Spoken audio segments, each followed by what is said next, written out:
into the fourth dimension.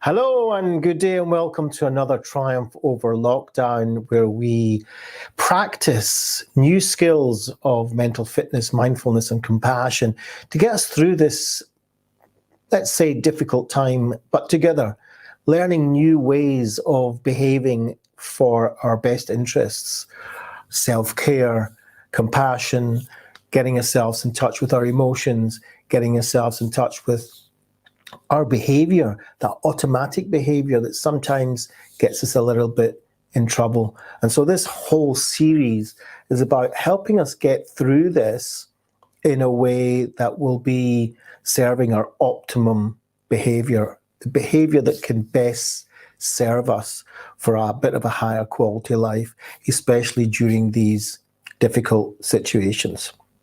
So I'm really glad that you're joining in. Please share this out. The more that you can share it out to groups, this is the time to do it. Just press that share button and get it out. If you're joining in, please say hello in the comments. Tell me who you are, where you're coming from, what platform you're on. As you know, we come out on most of the social media platforms, so it'll be nice to know which one that you're watching. You might even be listening to this later in a podcast.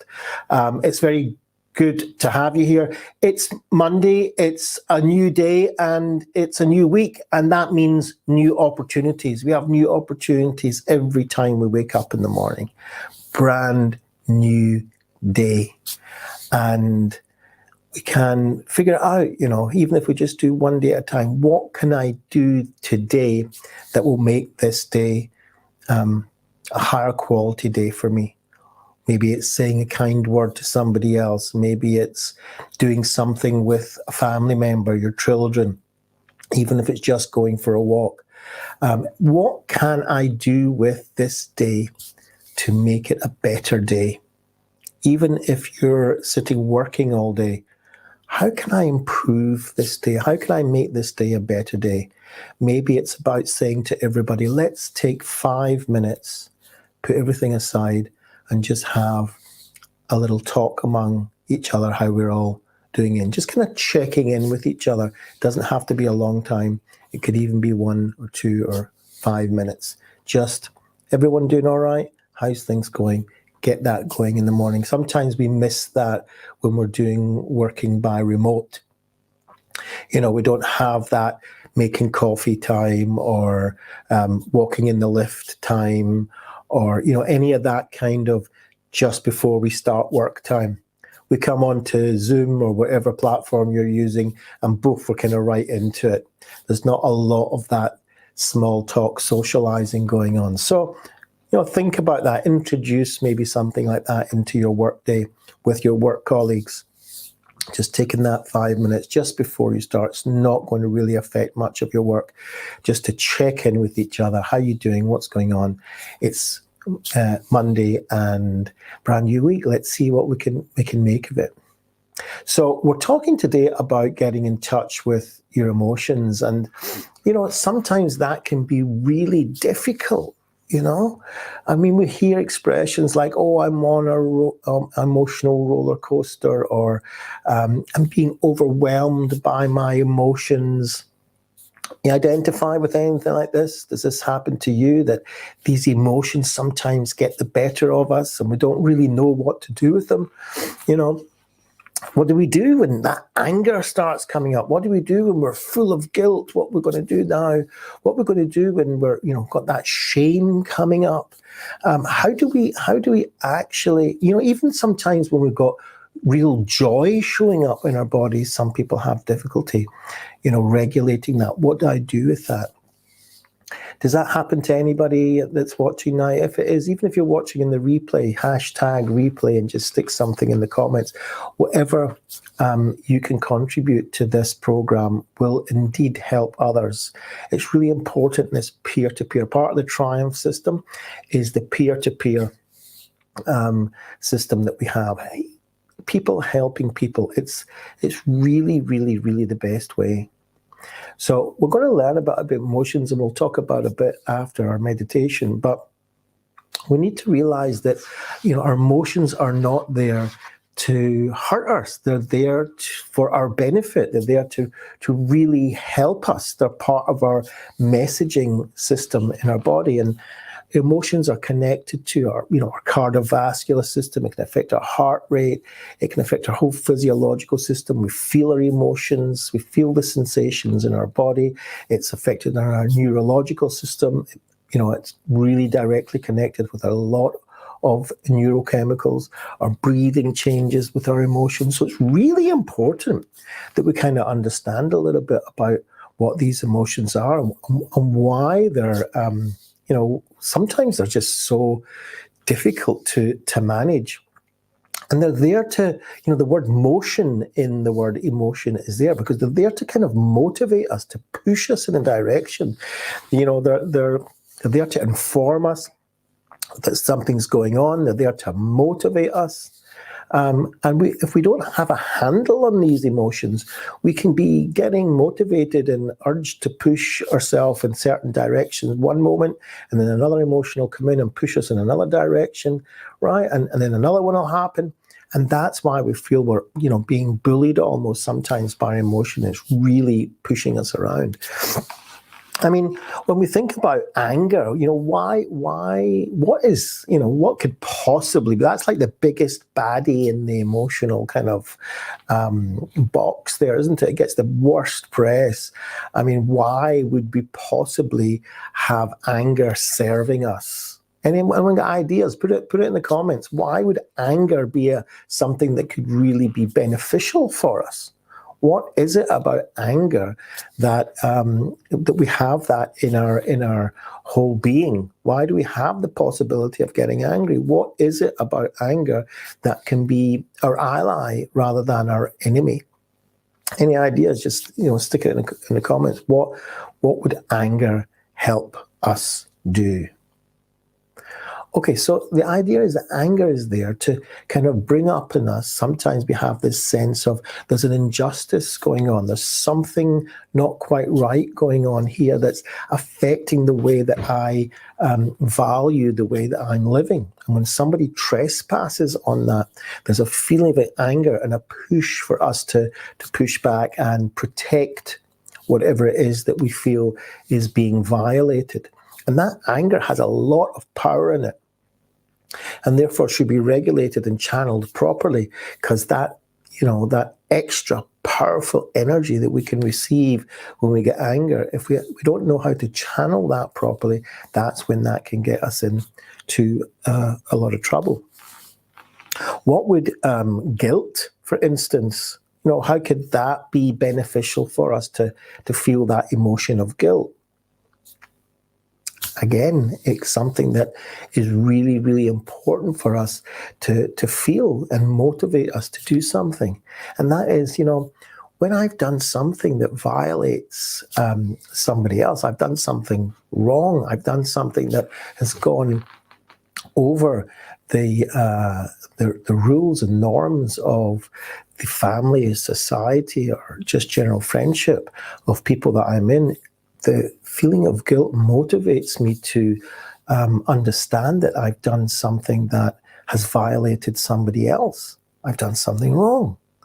And it will motivate me to, hopefully, to apologize, make amends, and come back into the fold. And that's a wonderful thing. Let's say we didn't feel that guilt. Well, we could be doing all sorts of things and damaging our relationships and have no conscience whatsoever that we're doing anything wrong. So guilt is there to help us understand where we stand in our relationships with others, where we stand in our behavior with others. And that's really, really important. So that will motivate us, hopefully, to apologize and to make amends. And then there's that real emotion of sadness that everybody's like really scared of. Oh my goodness, we can't be sad. We can only be happy in this society. Sadness is not a good thing. Well, no, sadness is a very good thing. It acknowledges our sense of loss. When we lose something, and it can be, can be a person that's, very important to us. It can be an idea. It can be an object. It can be an experience that we've lost. Maybe it's an exam that we didn't pass, and so we have that sense of disappointment, but also sadness that we lost that opportunity, or we lost a person that we love, or whatever it is. That sense of loss really needs to be acknowledged. And that's where that sad emotion comes in that really helps us deal with that and acknowledges that and sends signals to our brain. Hang on a second, slow down a bit. There is a sense of loss. Now, for goodness sake, we're living, it's now over a year since we've known about all this coronavirus and the whole thing. And then it's going to be very soon a year that we've all been going through these kind of lockdown experiences. And that sense of loss is great. People losing jobs, people losing freedom, people losing physical contact, people losing relatives to the virus, people, losing confidence, people, all that kind of thing coming in, a lot of loss this year. We need to have that emotion of sadness in order to express that loss. Okay, so these are things about emotions that are really, really important that we experience them. Now, where comes the danger? The danger comes like this.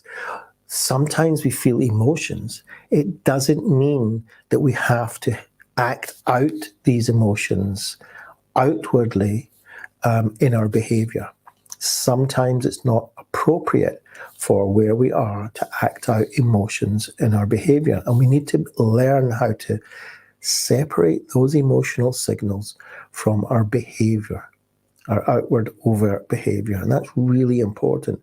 Now, when we haven't learned how to do that, it can be extremely difficult. So when I'm feeling that emotion of anger, poof, I hit out. Well, that more times than most is going to get us into a little bit of trouble. Okay. And then that's going to add a whole bunch of other emotions and we're going to hit out again. So we need to learn to separate the emotion from the action. And that goes with all of our emotions. Yeah, we can feel guilt. We've done something wrong. And that will spark off thoughts that go with that. The physical sensations that go with that will feel that sense of guilt. It sometimes can be very strong. It doesn't mean we need to act out that guilt in our behavior. We can still act properly. We can apologize. We can make amends. We can do things that are congruent with the emotion that we feel, rather than, not talk to anybody, be angry with the world because I've done something wrong. They made me do it, the blame game, and so on and so forth. That can take us down a road that will be very disadvantageous for us, very maladaptive, and then we'll get ourselves into a slippery spiral. So it's important to be able to separate our actions from our emotions, but acknowledge the emotions are there, being able to be in touch with these emotions, not run away from them or try to numb them out. And that takes practice. Okay, and that's what we're going to do today in part 1. We're going to do a little exercise that will help us kind of touch those emotions, even sometimes they're a bit difficult, but learn to be with them without necessarily acting them out and taking ourselves down a slippery slope to a maladaptive behavior. All right, so if you get any questions about this, please ask them in the comments and we'll deal with them in part 2. So let's get part 1 on the road. Are you ready to come into contact a little bit with your own emotions, be able to befriend them, to acknowledge they're there and make space for them? That's the important part.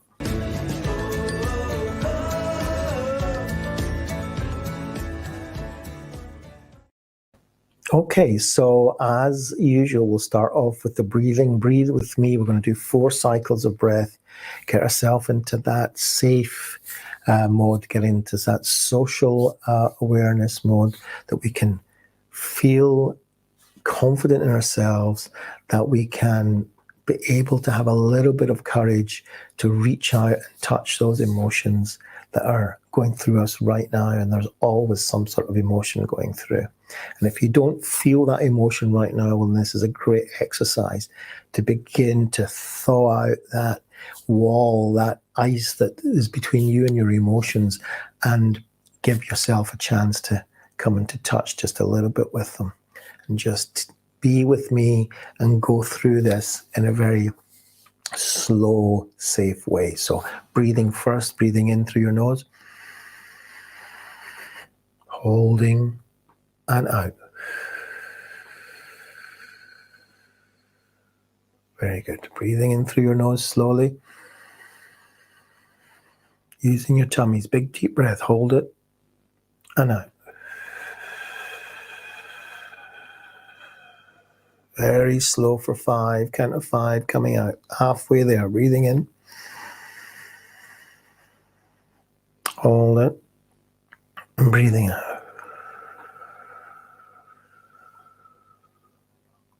One last time. Breathing in. As deep as you can. Hold it. Letting go. Breathing out. Letting go. Making space. Wonderful. So if you can plant 2 feet firmly on the ground, if you can go bare feet, then even better. If not, if it's too cold, and just put your feet on the ground as they are. Push them into the ground, feel that ground there. Sit comfortably in your seat. Sit as if you would sit if the world was just the way you wanted it to be. Sit in your seat as if you're a whole person. Just really feel that posture. Take note, notice how your back is, how you're holding your neck and your head. Put your 2 hands on your lap, if you can. Just feel that. Take a normal breath. Just feel that posture. Now, what I'd like you to do is to allow yourself just to kind of be relaxed. Just nothing forced. Just let it go. And then I'm going to invite you to close your eyes or gaze on a spot on the floor and just let that gaze go soft. So I invite you now to close your eyes. I want you to notice, pay attention to your breathing, just normal breathing. Just notice the chest moving as you breathe.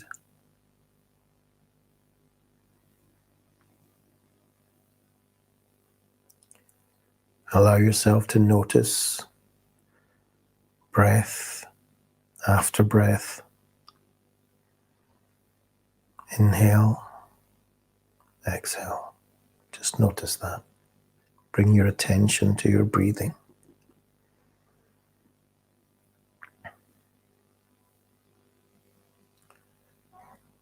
With every inhale and exhale, just let yourself be present in this moment in the best way that you possibly can.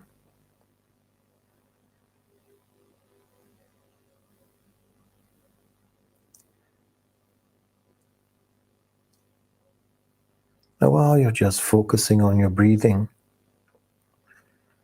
bring to mind these times when you feel your emotions quite acute. Might be sadness, could be anger, disappointment, fear, guilt, shame. Just bring to mind any of these emotions that you really want just to go away.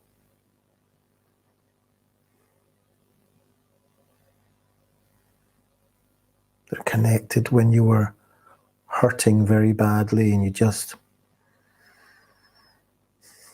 want it to really just go away.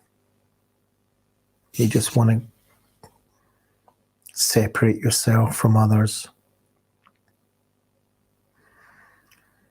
You want to hide, or you want to lash out. Just bring that to mind right now.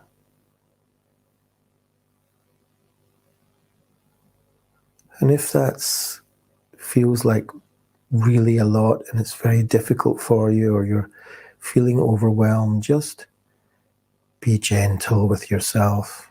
Be kind. Make space.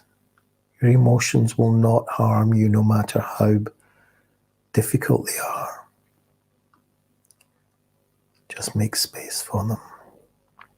And lean into them and feel them. They're a part of us.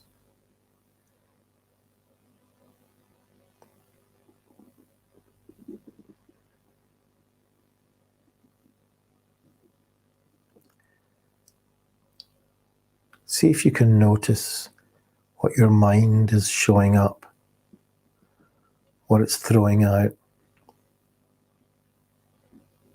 That inner voice of yours.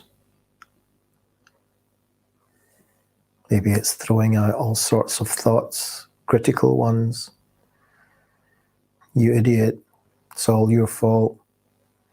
Or they made me do it. Or I wish it was different. Something wrong with you. You're an idiot. Our mind can throw out all sorts of difficult thoughts.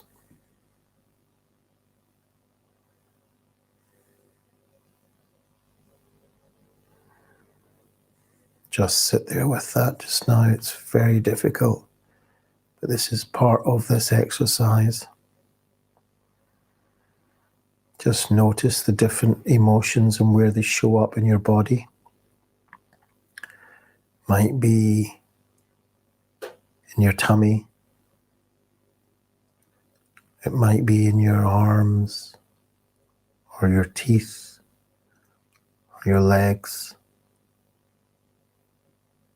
Just scan your body from top to bottom and notice any part that's filled with discomfort or any other body sensation. And when you come across one, just say, oh, I am feeling a sensation in my tummy. Say the words, I am feeling a sensation in, and then fill in the space. I am feeling a sensation in my shoulders. I am feeling a sensation in my legs.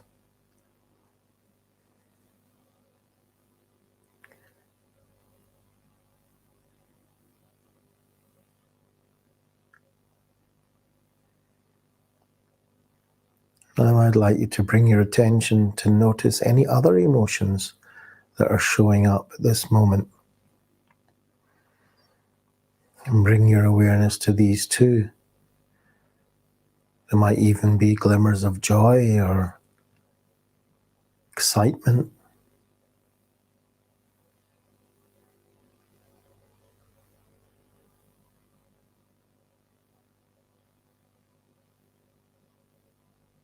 Just notice these feelings and name them.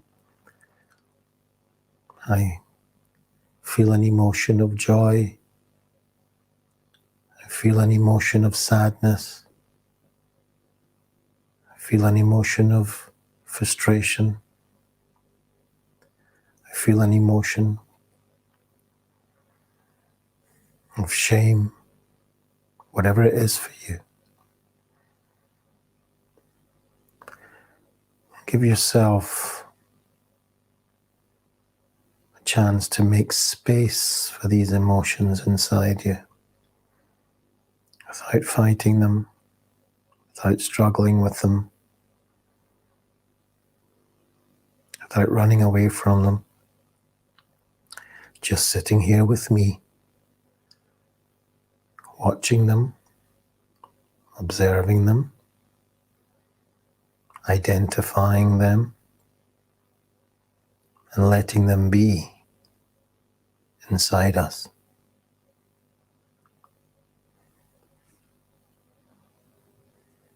Our emotions are full of energy and they might be giving us an urge to do something.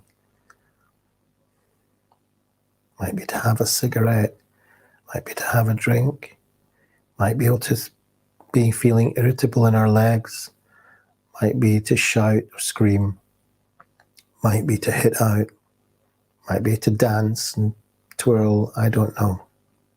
I don't want you to get rid of that or distract yourself from it. Just acknowledge that that urge is there. Breathe. Inhale. And exhale. And when you inhale the oxygen. Let it go to all your separate organs, heart, lungs, liver, kidneys.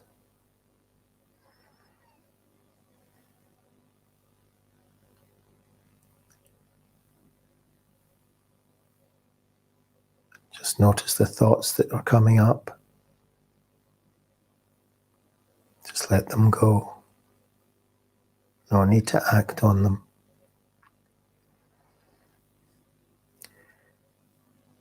You can even try to observe them from a different position in your mind. Just watch them as if they were train carriages going by. There's another thought just going by. There's another one.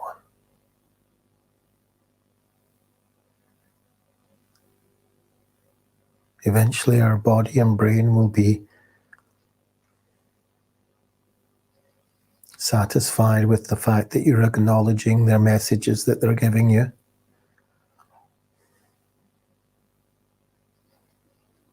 And we will feel them as part of us and not our enemies. Deep breath in and out. Breathe in and out. Just letting go, making space, and acknowledging everything that's going on inside us. And in your own time, you can open your eyes, come back to the room. Wow. What was that like for you? And I do it exactly the same as you're doing it. So I always feel this sense of being more at one with myself. It's not easy. We all have quite strong emotions, especially these days, but when you just give them a chance to sit with you, to acknowledge them, to make space for them, it's quite incredible, really, I find. What was your experience of that? Please put it in the comments. Let's have a talk about this. What was your experience of that?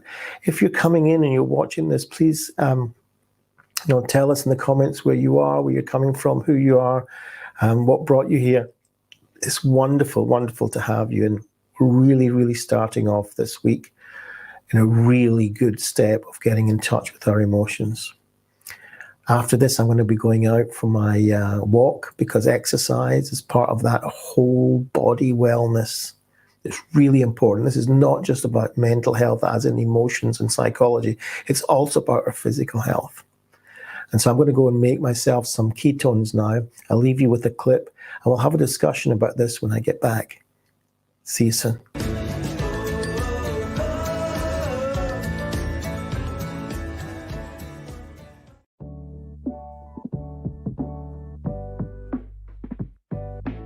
Say you're on a ketogenic diet, say you're taking ketones, right? There's other things involved, like exercise. One of the biggest things we do in exercise is cardio, right? When we diet. A lot of people will just say, well, I'm just dieting. One of my friends just got married, and when he was getting ready for his wedding, he was doing a bunch of cardio. He's like, I just want to lose weight. And I said, are you lifting weights? He said, no, not really. I just want to lose weight. Of course, I saw him just like 2 weeks ago, and what happened? He kind of regained everything. Why? Well, first off, people think that it's very simple. If calories out are greater than calories in, we lose weight, right? It's that simple. I wish it were just that simple, but it's not. The calorie equation is important, but it's not everything.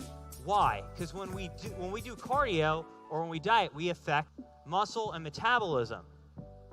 And so this is a study where they looked at what happened to metabolism when you lifted weights. Metabolism goes up. When you just do cardio, metabolism goes down. But if you add weights to that, your metabolism goes up. So the point is, you can't just rely on cardio. You need to do cardio and weights, because muscle is a critical tissue. So the next question is, well, what type of cardio should I do? There's a ton of cardio out there. What's the best if I want to burn fat? And this is a lab that we work with, Brian, Chris, and Prove It, to do the research that you guys are seeing, right? So we're in the lab every single day looking at the impact of Prove It's exogenous ketones on performance, on body composition. What's the lesson that we can take home from this, right? What you want to do is interval training. One way to do it is you can walk and sprint, or you could cycle and sprint, anywhere from 10 to 20 minutes of going low intensity, maybe for a minute, and then all out. Another way that you can do it is if you can mimic this Wingate bike. You take your partner, you go on a spin bike, okay? You have no resistance on there. You pedal all out for about 10 seconds.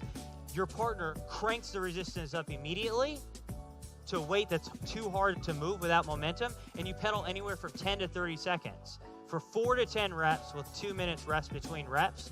In our lab, we found tremendous fat loss and muscle growth. So basically, when you're sprinting all the way out, you're losing the most fat, and you're looking more lean.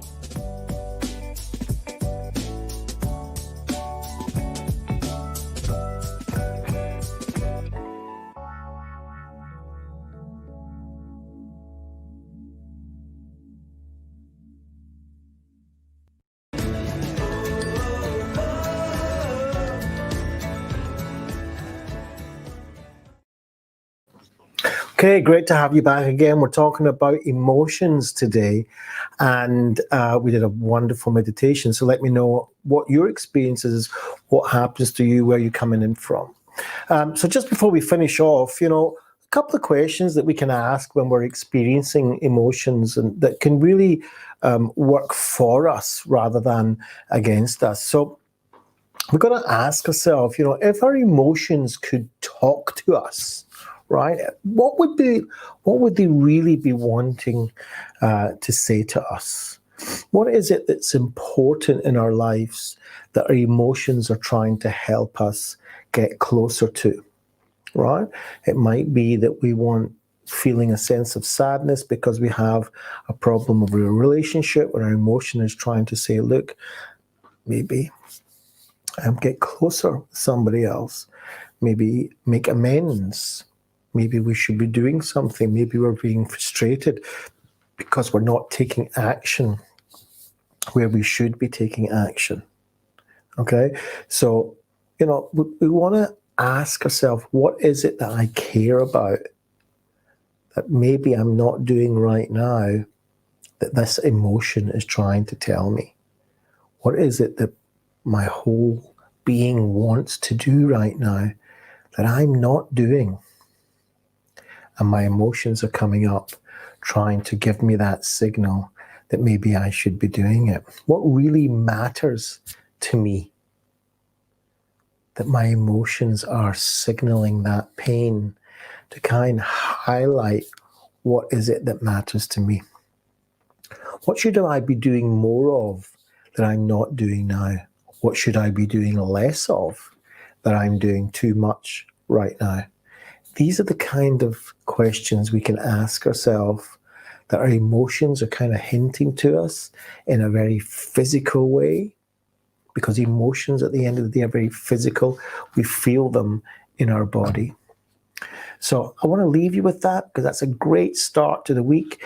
If we can start to befriend our emotions, to understand that they're there to help us, to understand that we can really benefit from them, even though they're kind of a lot of the time uncomfortable, sometimes even painful, sometimes gives us that feeling of being overwhelmed.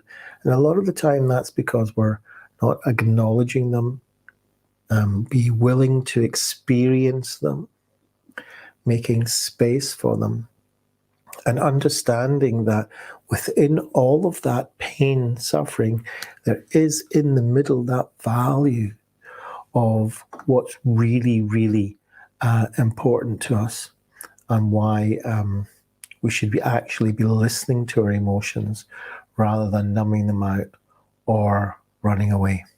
So I'm going to leave you with that at this Monday, and hopefully see you tomorrow at the same time. Have a wonderful day. Get out and do some exercise if you can. Keep your body moving. That's the secret. Let's have a wonderful day and see you tomorrow. Into the fourth dimension. Disclaimer, this show is not therapy, nor a replacement for therapy.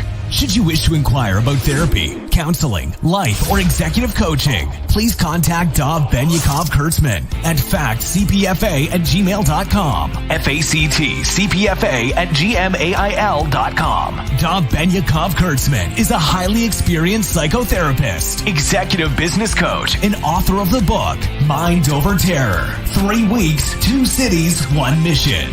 With over 10,000 hours of experience and academic degrees in government, law, clinical social work, and a postgraduate diploma in psychiatry with distinction, Dov has the background to help you. He's also available for public speaking and corporate training.